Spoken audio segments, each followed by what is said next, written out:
Praise the Lord अजीजों, परमेश्वर का धन्यवाद हो आज के सुंदर दिन के लिए कि एक बार फिर हमको मौका प्रदान किया कि हम परमेश्वर के पवित्र वचन में चलेंगे और मेरे साथ निकालेंगे यिर्मयाह नबी की पुस्तक 10 बाब और उसकी 23वीं आयत। यिर्मयाह नबी की पुस्तक 10 बाब और उसकी 23वीं आयत। यहाँ पर परमेश्वर का वचन इस प्रकार कहता है, हे यहोवा, मैं जान गया हूँ कि मनुष्य का मार्ग उसके वश में नहीं है। मनुष्य चलता तो है परंतु उसके डग उसके अधीन नहीं है। मेरे अजीजों, इस पद में यिर्मयाह ने बिल्कुल ठीक ही कहा है कि मनुष्य के लिए यह बिल्कुल संभव नहीं है कि अपने जीवन को सही रूप से चला सके। आपको और मुझको सहायता की जरूरत है और इस सत्य को स्वीकार कर लेना ही आत्मिक परिपक्वता की निशानी है, ना कि दुर्बलता की निशानी। जब तक हम परमेश्वर में अपनी ताकत को खोज नहीं लेते तब तक हम दुर्बल यानी कि कमजोर रहते हैं और जितनी जल्दी हम उस सत्य का सामना करते हैं उतने ही बेहतरीन हम बनते जाते हैं। हो सकता है कि आप भी कभी मेरे समान रहे होंगे, ये कोशिश करते हो कि हर काम एकदम सही हो। अगर हमेशा सब सफल हो जाते हैं, आपकी समस्या ये नहीं है कि आप एक असफल व्यक्ति हैं, बल्कि आपकी समस्या का सामान्य सी ये है कि आप सहायता के लिए अब तक उचित स्रोत के पास पहुंचे ही नहीं हैं। परमेश्वर कभी भी हमें उसके बिना सफलता नहीं देगा। याद रखें कि धन हो, संपत्ति को अर्जित कर लेना, चाहे धन या संपत्ति, हम दिन में कई बार धन को एकत्रित करने की कोशिश करते हैं और लगे रहते हैं कि हम अपनी संपत्ति को बढ़ाएं। धन और संपत्ति को अर्जित कर लेना सच्ची सफलता नहीं है, परंतु परमेश्वर ही है जो इस योग्य बनाता है कि हम अपने जीवन में जो कुछ, हमारे जीवन में जो कुछ भी वो देता है उससे वास्तविक आनंद उठाएं। बहुत से लोगों के पास अच्छा पद, धन, शक्ति, प्रसिद्धि और अन्य विशेषताएं हैं, लेकिन जो कुछ होना चाहिए वो सब उनके पास नहीं है। अच्छे रिश्ते, परमेश्वर के साथ सही जगह नहीं है, शांति नहीं है, आनंद नहीं है, संतुष्टि नहीं है, उत्तम स्वास्थ्य और जीवन का आनंद उठाने की क्षमता नहीं है। जो कुछ हमें अच्छा दिखाई देता है वो अच्छा नहीं हो सकता है। यदि हम देखें भजन संहिता 127:1 के अनुसार वचन कहता है कि यदि घर को यहोवा न बनाए तो उसके बनाने वालों का परिश्रम व्यर्थ होगा। मेरे अजीजों, हम बना तो सकते हैं, परंतु जो कुछ हम बनाएंगे अगर उसमें परमेश्वर शामिल नहीं है तो सब बेकार हो जाएगा। वो हमारे जीवन का साथी है और जैसे उसकी इच्छा है कि हम जो कुछ भी करते हैं उसका वो भागीदार बनना चाहता है। परमेश्वर हमारे जीवन के हर क्षेत्र में दिलचस्पी रखना चाहता है, ये विश्वास करते हुए कि उत्साहित करने वाली जो उसके साथ यात्रा है उसकी शुरुआत सत्य है। ये व्यक्तिगत है, व्यापक नहीं।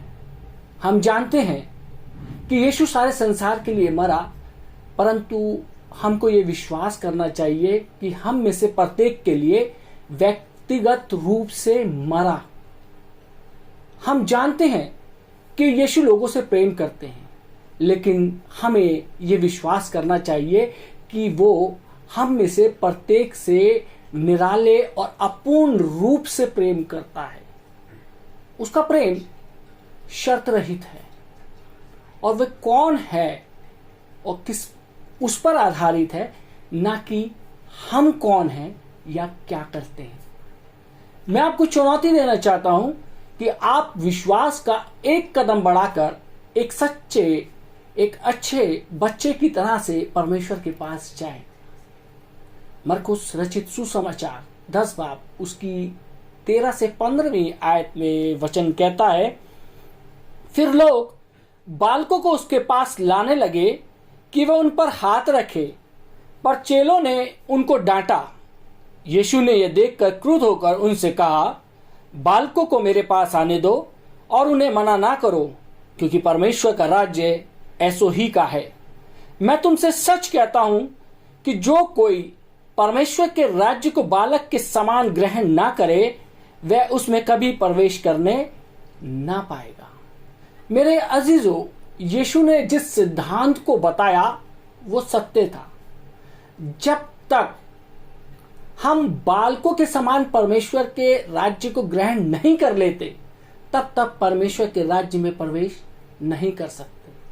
हम सब बड़े लोग उसके पास बच्चे के समान कैसे जाएं? प्रश्न है हमारे पास। अरे हम तो बड़े हो गए, हम बुजुर्ग हो गए, हम बच्चों के समान उसके पास कैसे जाएं? हम उसके बच्चों के जैसा स्वभाव लेकर उसके पास जाएं, जैसे बच्चे का स्वभाव होता है। हम सोचते हैं कि हम सभी को बढ़ जाना चाहिए और किसी ना किसी तरीके से हमें बढ़ने की जरूरत है। फिर भी हमें इस समय दूसरे प्रकार से बालकों के समान बनने की जरूरत है। बचकाना होगा। बालक के समान होने से एकदम अलग है। बचपने का संबंध अपरिपक्वता और अनियंत्रित और गहरी भावना और स्वार्थी भावना से है, यानी कि स्वार्थी स्वभाव से है। बालक तुल्य होने का मतलब है दीनता, नम्रता और क्षमा के लिए सदा तैयार रहने से संबंधित होता है। एक नम्र व्यक्ति को सहायता मिलने में कठिनाई नहीं होती है। प्रेरित पौलुस वास्तव में एक महान व्यक्ति था। यदि हम देखें दूसरा कुरिन्थियों 3 बाब और उसकी 5वीं आयत में लिखा है, ये नहीं कि हम अपने आप से इस योग्य हैं कि अपनी ओर से किसी बात का विचार कर सके, पर हमारी योग्यता परमेश्वर की ओर से है। पौलुस जानता था कि उसकी योग्यता और सामर्थ्य कहां से आती थी, और वो ये जानता था कि उसकी स्वयं की ये सामर्थ्य नहीं है। उसने गवाही दी कि ये मनुष्य की निर्बलता है, परंतु उसने कहा कि मसीह की सामर्थ उसकी निर्बलता में सिद्ध होती है। दूसरा कुरिन्थियों 12 बाब और उसकी 9वीं आयत में वचन कहता है, पर उसने मुझसे कहा, मेरा अनुग्रह तेरे लिए बहुत है, क्योंकि मेरी सामर्थ निर्बलता में सिद्ध होती है। इसलिए मैं बड़े आनंद से अपनी निर्बलताओं पर घमंड करूंगा कि मसीह की सामर्थ मुझ पर छाया करती रहे। मेरे अजीजों, यीशु हमारे जीवन में इसलिए आया ताकि हमारी सहायता करे और हमें सामर्थ दे और हमें इस योग्य बनाए कि जो कुछ अब तक हम नहीं कर पाए हैं उसे आसानी से कर सके। अनुग्रह का अर्थ है परमेश्वर का धन मसीह की कीमत के द्वारा। परमेश्वर का अनुग्रह हमारे लिए मुफ्त दान है, जो कि सिर्फ विश्वास के द्वारा ग्रहण करने से प्राप्त किया जा सकता है। फिर भी हमें इसकी जरूरत के लिए स्वीकार करना पड़ता है या हमेशा के लिए इनकार करना। और जब तक हम अपने जीवन में भला करना नहीं सीखेंगे, तब तक उसको हम स्वीकार नहीं करना सीखेंगे। यदि हम देखिए रोमियो 7 बाब और उसकी 18वीं आयत में वचन कहता है, क्योंकि मैं जानता हूं कि मुझ में अर्थात मेरे शरीर में कोई अच्छी वस्तु वास नहीं करती। इच्छा तो मुझ में है, परंतु भले काम मुझसे बन नहीं पड़ते।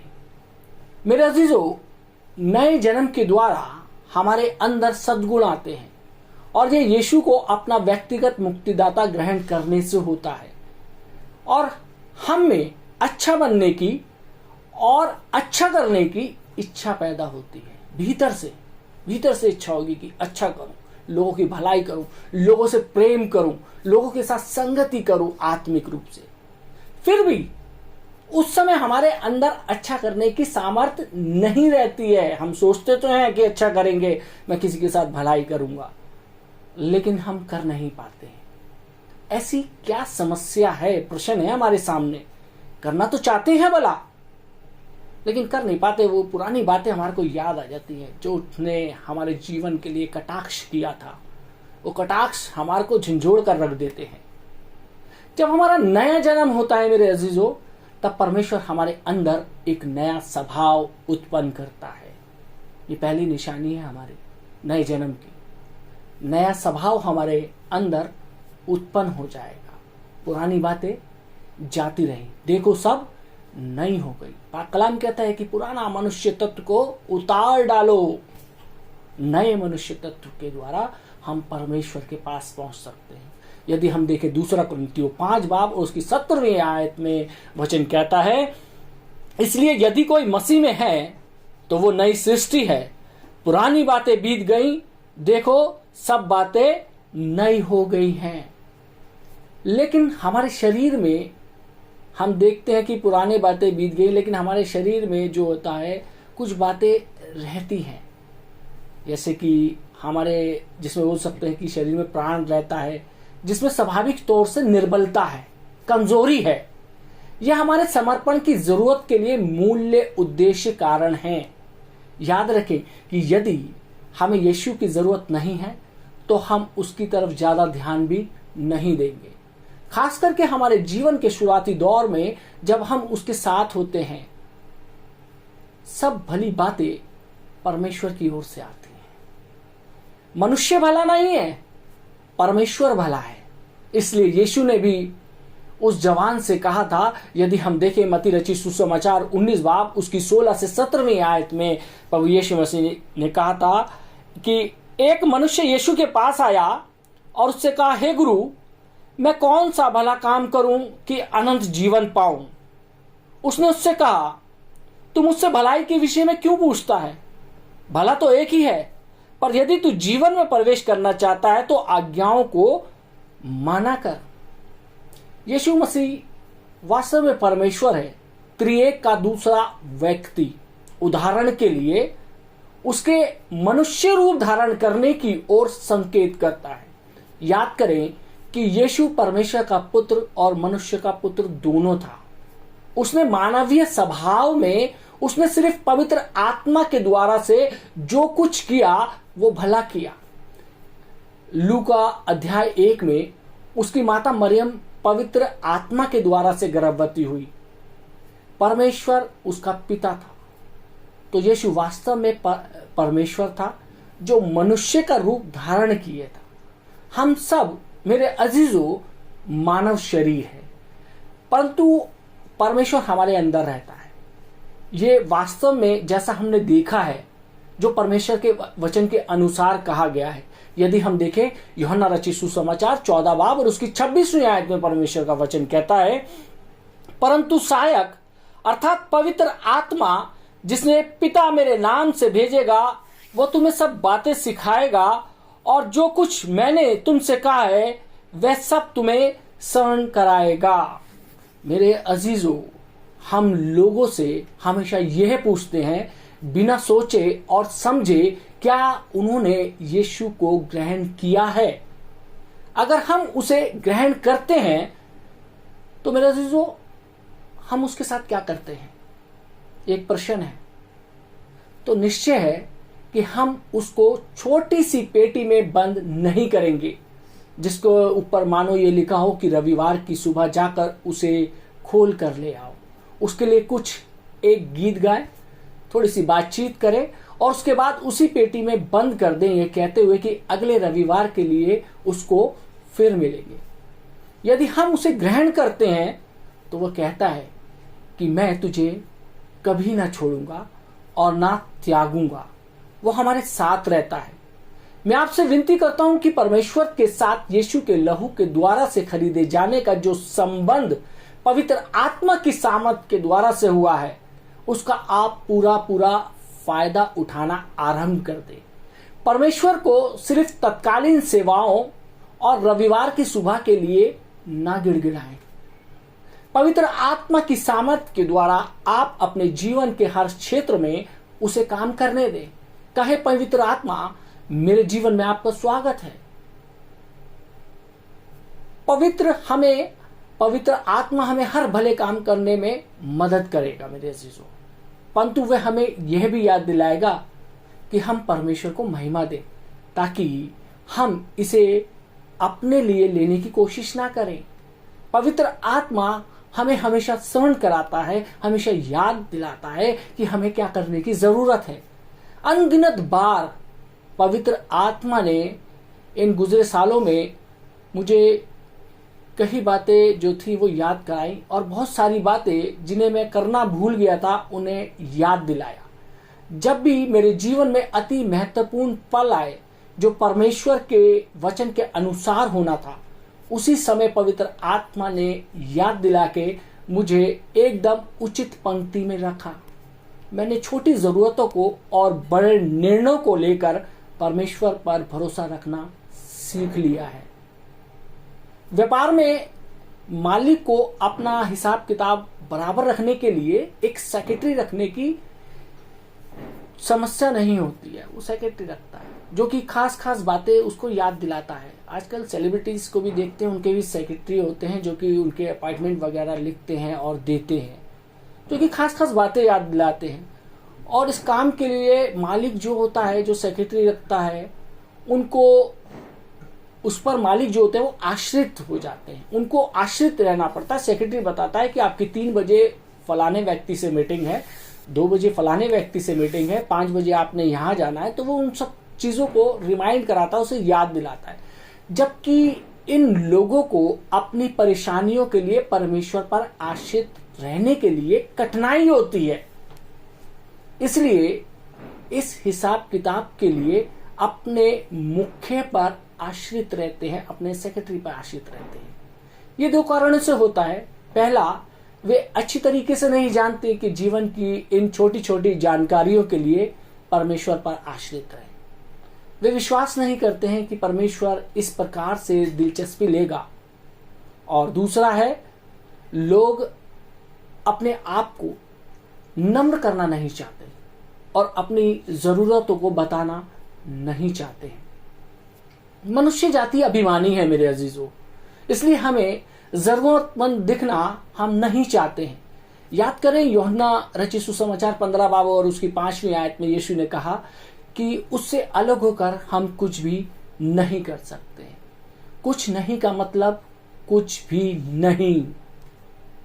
जितनी जल्दी हम इसको सीख जाते हैं उतने बेहतरीन हम बनते जाते हैं, क्योंकि बाइबल कहती है कि परमेश्वर दीनों पर अनुग्रह करता है परंतु अभिमानियों का सामना करता है।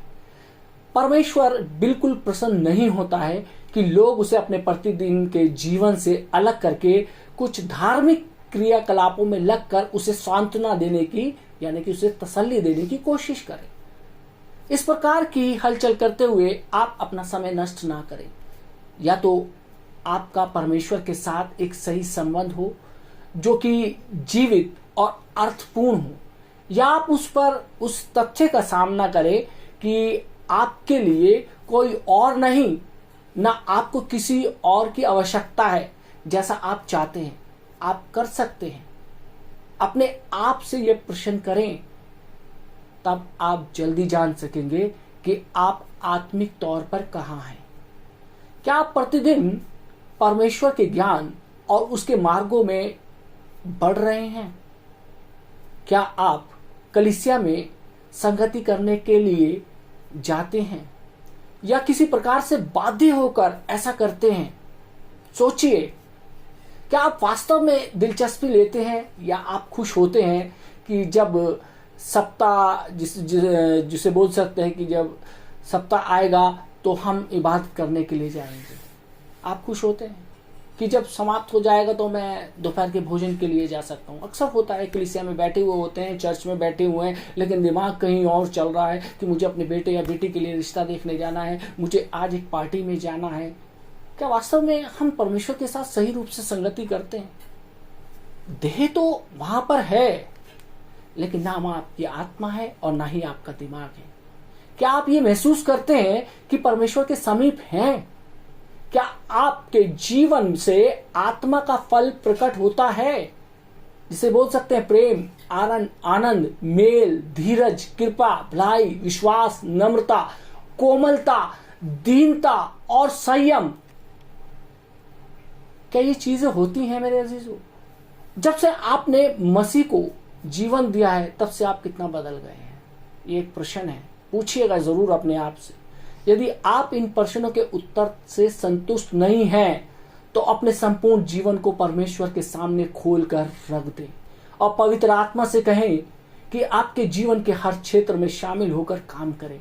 यदि आप ईमानदारी और विश्वास योग्यता से ऐसे करेंगे तो वह आपके अंदर प्रभावशाली ढंग से और उत्साहपूर्वक काम करना आरंभ कर देगा। मेरे अजीजों, जब आपको पुराने तौर तरीके में लटके रहने की फिर जरूरत नहीं है, जो कुछ खास समय के लिए उचित थे, परंतु अब उनका प्रभाव नहीं रहा, क्योंकि परमेश्वर चाहता है कि आप नए तौर पर नए तरीकों को अपनाएं और उससे कहीं पार हो जाए। नई बातों से आप बिल्कुल ना घबराएं, परेशान ना हो। ये सुनिश्चित करें कि ये बाइबल की सामर्थ्य में एक नई ऊंचाई पर ले जाना चाहता है परमेश्वर। वो आपके द्वार के दिल के द्वार पर खड़ा खटखटाता रहता है। क्या आप अपना दिल खोलकर उसका स्वागत करेंगे? एक पेंटिंग थी यूरोप के अंदर, एक प्रदर्शनी लगी हुई थी। मैं कई बार इस वाक्य को बता चुका हूं। और उस पेंटिंग पे एक पिता और एक बेटी आए। छोटी सी बच्ची थी, 5-6 साल की बच्ची थी और पिता था, और उन्होंने आके पेंटिंग को देखना शुरू किया उस प्रदर्शनी में जाके। और जब उस प्रदर्शनी में थे तो वहां पर एक पेंटिंग थी। वो अमूमन हम सब लोगों के घरों में अक्सर मैं देखता हूं, मसीह लोगों के घरों में होती है कि यीशु मसीह द्वार पे खड़ा हुआ खटखटा रहा है। द्वार बंद है और यीशु मसीह खटखटा रहा है कि द्वार खोलो। उस लड़की ने अपने पिता से यह प्रश्न किया कि पिताजी, यीशु मसीह द्वार पे खड़ा हुआ खटखटा रहा है, तो ये लोग गेट क्यों नहीं खोल रहे हैं?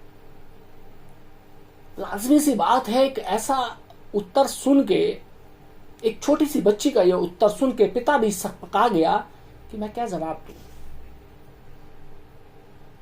थोड़ी देर बाद पिता ने उत्तर दिया उस बच्ची को कि बेटा, हमारे भीतर इतना शोर है कि जब परमेश्वर हमारे दिल के द्वार पर खटखटाता है तो हम उसका शब्द नहीं सुन पाते हैं। पेंटिंग तो जरूर लगा लेते हैं अपने गेट पे, अपने द्वार पे कि यीशु मसीह खटखटा रहा है। क्या वास्तव में जब प्रभु यीशु मसीह खटखटाता है तो हम अपने दिल के द्वारों को खोलते हैं? क्या वास्तव में हम परमेश्वर की आवाज को सुन रहे हैं, या हमारे भीतर ही इतना शोर उत्पन्न हो गया है कि हम परमेश्वर की आवाज को सुन नहीं पाते? यदि आप पवित्र आत्मा के लिए अपने जीवन में जगह नहीं बना रहे हैं तो वो आपको खो रहा है, और यदि आप ये जाने या ना जाने, आप भी उसे खो रहे हैं। बहुत से लोग जो असंतुष्ट का अनुभव करते हैं, उनका एक मुख्य कारण यह है कि पवित्र आत्मा के द्वारा से परमेश्वर के साथ संगति की कमी है। यदि आप उन लोगों में से एक हैं तो मैं विश्वास करता हूं कि ये वचन आपको आज बदलने की सामर्थ रखता है, क्योंकि आप अपनी दिशा को जल्दी बदल नहीं देते। तब तक आप परमेश्वर का आनंद नहीं उठा सकते। आप परमेश्वर का आनंद उठाइए। प्रभु यीशु मसीह इस संसार में हमारे को आनंद देने आया। बहुतायत का जीवन, कसरत, लिखा है कि कसरत का जीवन देने आया। ऐसा जीवन जिसमें हर चारों ओर खुशहाली है, आनंद है। उस जीवन का आनंद उठाना आज मैं और आप भूल गए हैं, क्योंकि हमने अपने भीतर तमाम उन चीजों का शोर डाल रखा है। अपने आप को भीतर से खाली कीजिए, अपने आप को भीतर से शून्य कीजिए। जब तक आप शून्य नहीं करेंगे, अपने आप को भीतर से खाली नहीं करेंगे, तब तक आप परमेश्वर की आवाज नहीं सुन सकते। हम देखते हैं कि जब एक नया घर होता है, नई बिल्डिंग होती है, तो एक छोटे से कमरे में भी हम आवाज देते हैं तो उस कमरे में आवाज बहुत गूंजती है, बहुत तेज लगती है। ऐसा लगता है कि हम किसी माइक में बोल रहे हैं। क्यों? क्योंकि वो घर खाली है। जब उस घर के अंदर सामान भर जाता है, चाहे हम जितना भी चिल्लाएं, दूसरे कमरे में आवाज नहीं जाती है। क्यों? क्योंकि भीतर इतना सामान होता है। आज हमारे जीवन के भीतर, आज हमारे जीवन के अंदर इतनी सारी परेशानियों को लेकर आज हम चल रहे हैं, अपना आप ढोने की कोशिश करते हैं। पाक कलाम तो कहता है, परमेश्वर का वचन कहता है कि ऐ बोझ से थके मांदे लोगों, मेरे पास आओ, मैं तुम्हें विश्राम दूंगा, मैं तुम्हें शांति दूंगा। लेकिन आज हम अपने उस बोझ को लेकर चलने की कोशिश करते हैं। उस बोझ को बहुत से लोग आते हैं और मुझसे पूछते हैं कि इस तरीके का आप वचन प्रचार करते हो, जब बोझ से लेकर चलने की, किस तरीके से हम परमेश्वर को अपना बोझ दें। मैंने ऊंट के जीवन से एक चीज सीखी है कि ऊंट की पीठ के ऊपर जब भी कोई भारी वजन होता है और जब उसे उतारना होता है तो अपने आगे के दोनों घुटनों को टेकता है और फिर उस बोझ को लुढ़का देता है। मेरे और आपको भी ऐसे ही करना है। अपने घुटनों पे आइए परमेश्वर के पास, अपने बोझ को लुढ़का दीजिए। जब ऊंट के जीवन के अंदर समस्या आती है, ऊंट रेगिस्तान का जहाज कहा जाता है। क्यों कहा जाता है? क्योंकि वो उस बालू के टिब्बों को, जो बड़े बड़े ऊंचे पहाड़ हो जाते हैं, वो उन्हें पार करता है। जानते हैं किस तरीके से? जब ऊंट अपने जीवन के अंदर देखता है कि मैं इसे पार नहीं कर सकता, वो अपने आगे के दोनों घुटनों को उठाकर चलता है, उसको पार करता है। यही इंसानी जीवन के अंदर है। हम अपने बोझ को लेकर नहीं चल सकते हैं। हमें, मेरे अजीजों, आज अपने घुटनों पे आने की जरूरत है। जब तक हम घुटनों पे नहीं आएंगे, हम समस्याओं के पार नहीं जाएंगे। समस्याओं के पार जाना है, घुटनों पे आइए, प्रार्थना कीजिए। देखिए, परमेश्वर आश्चर्यजनक रूप से आपके जीवन में कार्य करेगा। परमेश्वर आप सबको आशीष दे। आमीन। आइए हम दुआ मांगें। महान सामर्थ्य पिता परमेश्वर, धन्यवाद देते हैं आज के सुंदर वचन के लिए खुदावन परमेश्वर, जिसमें खुदावन हमने किस तरीके से जीना चाहिए परमेश्वर हमने सीखा, क्योंकि तेरा वचन हमारे को जीवन जीने की कला सिखाता है। परमेश्वर प्रभु, हम देखते हैं कि परमेश्वर प्रभु यीशु मसीह तो हमारे दिल के द्वार पर खड़ा हुआ खटखटाता है। परमेश्वर, हमारे भीतर बहुत शोर है, हमारे इस तमाम संसारिक शोर को शांत कर परमेश्वर। हम अपनी परेशानियों को लेकर खुदावन तेरे पास घुटनों पे आए परमेश्वर, क्योंकि तू ही सामर्थ्य जिंदा परमेश्वर, जो हमारी दुआओं का जवाब हाँ और आमीन में देता है परमेश्वर। क्योंकि हम जब भी खुदावन तुझसे कुछ मांगते हैं तो उसका जवाब देता है परमेश्वर। उससे विनती करते हैं प्रभु जी, आज जीवन की तमाम समस्याओं में लोग उलझे पड़े हैं, उन्हें नहीं पता कि किस प्रकार से पार जाना है। आए परमेश्वर, तुमको मार्गदर्शन खुदावन तेरे पास अपने बोझ को तुझे देने पाए परमेश्वर। जितने लोगों के जीवन में यदि आज बोझ है, खुदावन मैं उनके लिए विनती करता हूँ कि खुदावन तू उनके बोझों को उनके कांधों पर से उनको खुदावन अपना इत्मीनान, अपनी शांति और अपना प्रेम दे पर। जितने लोगों ने परमेश्वर ये वचन सुना है, ये वचन उनके आत्मिक जीवन के लिए लाभकारी हो परमेश्वर। जीवन में उनकी तरक्की, सुख, समृद्धि को प्राप्त करने पाए। इनके परिवारों के यीशु मसीह के नाम से आमीन।